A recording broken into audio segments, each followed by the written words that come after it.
Some sad news breaking in the last couple of minutes or so regarding WWE Hall of Famer the Iron Sheik. It has been announced via his Twitter account in a statement which we'll read to you shortly that indeed WWE Hall of Famer the Iron Sheik has passed away at the age of 81 years old. As I mentioned, the news was broken via his own official Twitter account. Obviously, the people running the Twitter account released the following statement saying, quote, "Remembering the Iron Sheik. Today we gather with heavy hearts to bid farewell to a true legend, a force of nature, and an iconic figure who left an incredible mark on the world of professional wrestling. It is with great sadness that we share the news of the passing of the Iron Sheik, but we also take solace in knowing that he departed this world peacefully, leaving behind a legacy that will endure for generations to come. Beyond the wrestling persona that the world knew so well, the Iron Sheik was a devoted family man. He cherished the love and support of his wife for 47 years, Carol, who stood by his side through thick and thin, offering unwavering encouragement throughout his life. Their bond was an anchor, providing him with the strength to face the challenges that life presented. To his children, Tanya, Nikki, Marissa, and son-in-law Eddie, he was not just a wrestling icon, he was a loving and dedicated father. He instilled in them values of perseverance, determination, and importance of following their dreams. The Iron Sheik's guidance and unwavering belief in their potential served as a driving force for his children, empowering them to become the best versions of themselves. The Iron Sheik's love also extended to his grandchildren, Marissa, Zahara, Alexis, Chloe, and Nico, who brought him immeasurable joy into his life. As a doting papa, Sheik, he cherished every moment he spent with them, creating memories that will be forever cherished. He shared his wisdom, humor, and zest for life with his grandchildren, leaving an incredible impression on their hearts. The Iron Sheik, whose real name was Hussein Khosrow Ali Vaziri, transcended the realm of sports entertainment. With his larger-than-life persona, incredible charisma, and unparalleled in-ring skills, he captivated audiences around the globe. He was a trailblazer, breaking barriers and paving the way for a diverse range of wrestlers who followed in his footsteps. Beyond the glitz and glamour of the squared circle, the Iron Sheik was a man of immense passion and dedication. He embodied resilience. He overcame countless challenges in life, both inside and outside the wrestling ring. His journey from a small village in Iran to becoming one of the most recognizable figures in the world of wrestling is a testament to his unwavering determination. However, it was not just his in-ring prowess that defined him. The Iron Sheik was a beloved figure who was well known for his humor, his larger-than-life personality, and his ability to connect with fans on a personal level. He embraced his role as a heel, becoming one of the most notorious villains in wrestling history. But he also won the hearts of millions with his charm and infectious spirit. In the realm of family, love, and friendship, the Iron Sheik's bond with his nephews, Paige and Gian Megan, was unparalleled. They recognized the significance of their uncle's legacy and worked tirelessly to ensure that his impact would never be forgotten. They dedicated themselves to preserving his legacy, celebrating his accomplishments, and sharing his story with the world. Their unwavering commitment showcased the profound love and respect they have for him. These devoted nephews poured their hearts into honoring their uncle every single day, reflecting the profound love and admiration they hold for him. They understand the influence he has had on countless lives and embrace the responsibility of carrying forward his legacy. Through their heartfelt dedication, they ensured that the Iron Sheik's impact would continue to resonate for generations to come. Throughout his career, the Iron Sheik became a cultural phenomenon, transcending the realm of professional wrestling to become a pop culture icon. His memorable catchphrases and unforgettable moments are etched into the memories of fans worldwide. He left an indelible mark on the industry, and his influence can still be felt in the world of wrestling today. As we bid farewell to the Iron Sheik, let us remember him not only for his athletic prowess, but also for the joy and inspiration he brought into our lives. His legacy will continue to live on in the hearts and minds of fans, as well as the annals of wrestling history. To his family, friends, and all those who were touched by his larger-than-life presence, we offer our deepest condolences. May you find solace in the knowledge that the Iron Sheik's legacy will forever be cherished and celebrated. Rest in peace, dear Sheik, and thank you for the memories. Respect the legend. Now, as I mentioned, it's incredibly sad news, and the Iron Sheik's impact on professional wrestling is huge. I mean, we look at the WWE today celebrating 60 years, I believe it is this year, or around 60 years in existence, and the Iron Sheik was one of the early WWE, at the time, WWF World Heavyweight Champions. Of course, he famously, infamously, however you want to look at it, defeated Bob Backlund, where he faced him at Madison Square Garden in a December 26th title bout. Backlund attempted to roll Sheik into a bridge pin, but this aggravated his already weakened neck. This allowed the Iron Sheik to capitalize by applying his camel clutch chinlock finisher.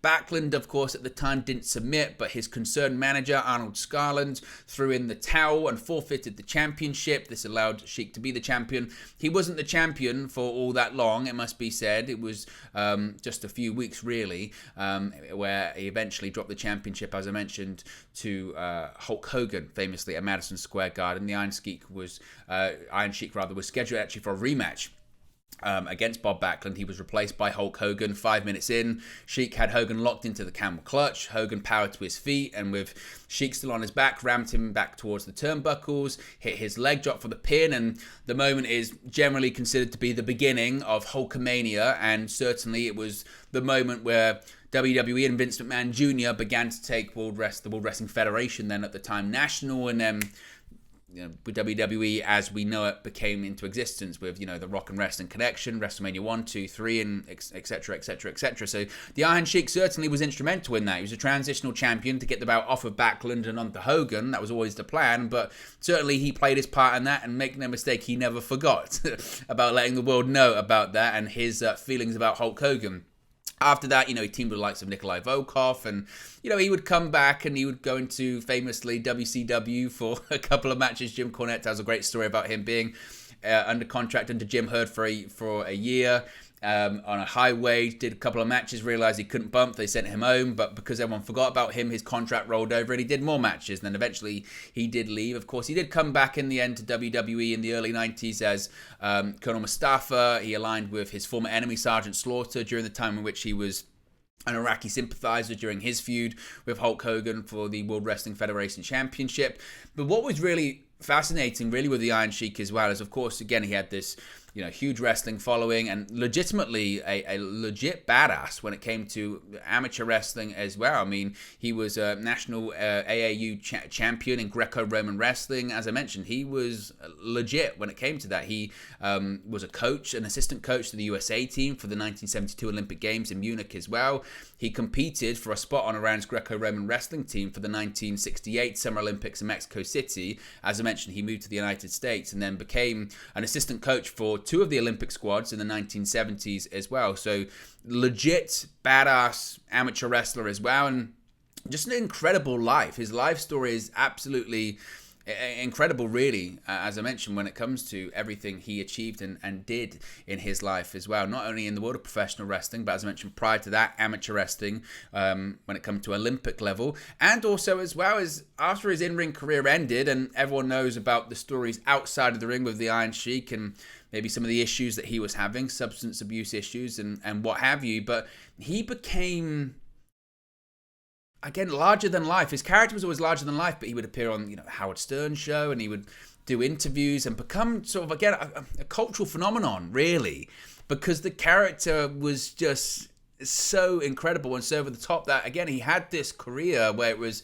amateur wrestling, Olympic wrestling, professional wrestling, World Wrestling Federation, WCW, and then afterwards, just being a character, being the Iron Sheik. He would go around and do shows, stand-up shows. He wouldn't really do comedy. He would go out there and he would be the Iron Sheik, because and that's maybe what is missing from wrestling nowadays, is it's true characters like this, and that's really what the Iron Sheik was. He was a true character, and sometimes you could argue the where the Iron Sheik ended and the actual man of Khosrow, or Khoz as people used to call him, began. People didn't really know, and maybe it did end up sort of blurring into one. And as I mentioned, throughout the sort of the 1990s, as it were, he did become even more popular because of his interviews on shows like I mentioned, the Howard Stern show, and shoot interviews as well. The Iron Sheik is widely regarded to be one of the greatest shoot interviews of all time. They're hilarious to this day because of how he would talk about people, his language, and how much he hated people like Hulk Hogan and B. Brian Blair and all that kind of stuff. And you kind of forget what a star he was. I mean, he's a former WWE champion. Again, a transitional one at that, and wrestling was different back then, and wasn't champion for a long period of time, but it all counts. And in a day and age, we're talking about Roman Reigns and the Universal Championships, and they talk about lengthy reigns, but they all count. And the Iron Sheik was a former world champion in WWE, and his story as well, moving from Iran to the United States, that in itself could be a movie. The Iron Sheik's life it's almost too big for Hollywood or anything like that, because you wouldn't believe it. You would not believe it, considering, as mentioned, you've got the way he came from Iran to the United States, and then again his wrestling career, his substance abuse issues, as I mentioned, his Olympic training as well, and then his life after that. It's an incredible life and it's an incredible career, and he will definitely, certainly be missed. I mean, I don't know how much he was active on his own Twitter account, prior to his passing or anything like that. I didn't even know he was sick or anything like that. I knew that obviously for the last, however many years, we're talking the last couple of decades, he's had certainly his health issues, no doubt about that. My hope is that he's at peace and his family are also at peace as well. And as I mentioned, during his time in the ring, he feuded with the likes of Hulk Hogan, probably most famously, but also the likes of Andre the Giant, Hacksaw Jim Duggan and more. Former WWE champion, tag team champion as well, competed on behalf of Iran in the 1968 Olympics in Greco-Roman wrestling. But as I mentioned before, moving to the United States, become an assistant coach for the American team. There was a documentary I think it was in 2014, I believe, which was about his unique and colorful life. I genuinely wouldn't be shocked if one day it's decided to be made into a Hollywood film. My only thing with it is, how would you be able to do that across an hour and a half, 2 hours? Just so much happened in his life that I don't even know if that would be possible. So rest in peace to the Iron Sheik. Certainly he will be forever missed, and there'll be no one else ever like him again. Rest in peace, the Iron Sheik.